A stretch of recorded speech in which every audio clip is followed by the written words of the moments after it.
তো এই বুড়ির অভ্যাস খারাপ, শুধু সারাদিন অর্ডারের উপর অর্ডার করতে আর পারি না, সহ্য লাগে। এই দিনটা দিন কিলু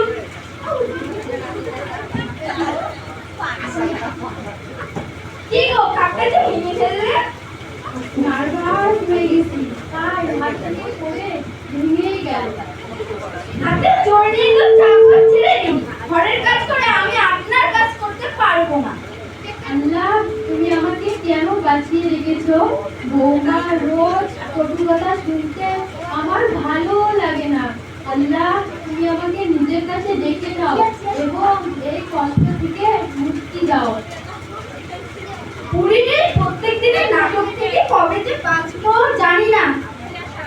বেটি তাজমিরা, আমাকে এক গ্লাস পানি দাও তো মা। পানি চাই না, সঙ্গে একটু বিষ মাখিয়ে দিব যাতে আমার কষ্টটা একটু কমে যায়। বেটা আব্দুল রহিম, কি হয়েছে মা? রাতে খুব ঠান্ডা লাগে, আমাকে একটু চাদর এনে দে না। আচ্ছা মা, অফিস থেকে ফেরার পথে এনে দিব। এই শোনো, কি হয়েছে বলো?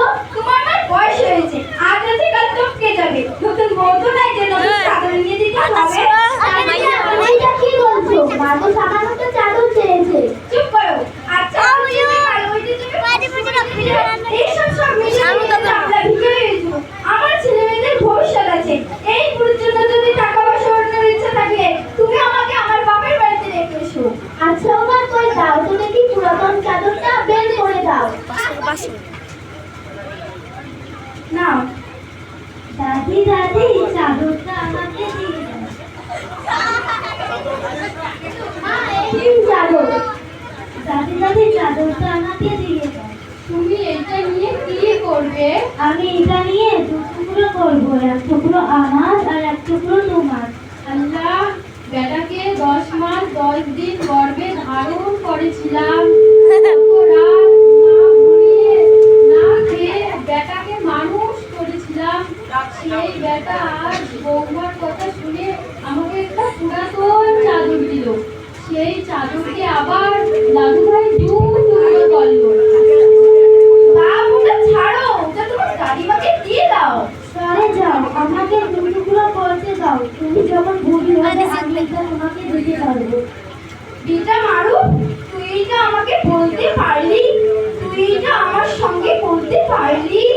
আপু যদি তার নিজের নামে পুরো তাহলে আমার দিতে হবে।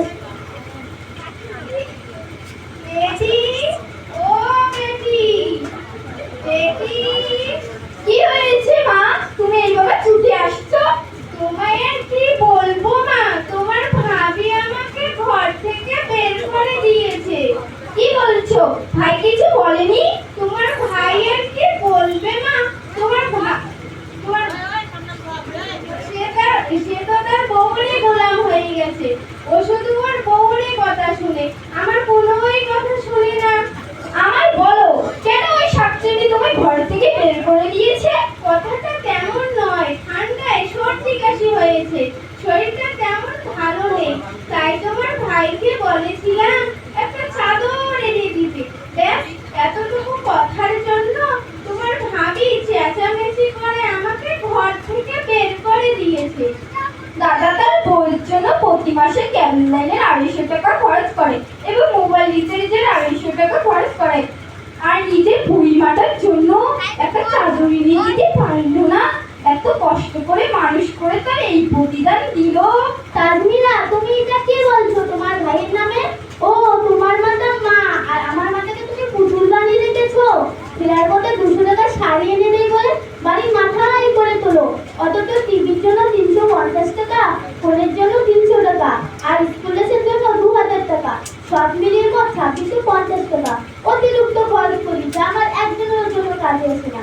তোমার কথা শুনে মায়ের উপর চরম অন্যায় করেছি। মা, তুমি আমাকে ক্ষমা করে দিও। তুমি যদি আমাকে ক্ষমা না করো আমি ধ্বংস হয়ে যাবো। ওর বাপ, ওর আল্লাহ আমার সন্তানকে আমার বুকে ফিরিয়ে দিয়েছে। শুকুর আলহামদুলিল্লাহ। আল্লাহ তোকে নেক পথে রাখুক। আমিন।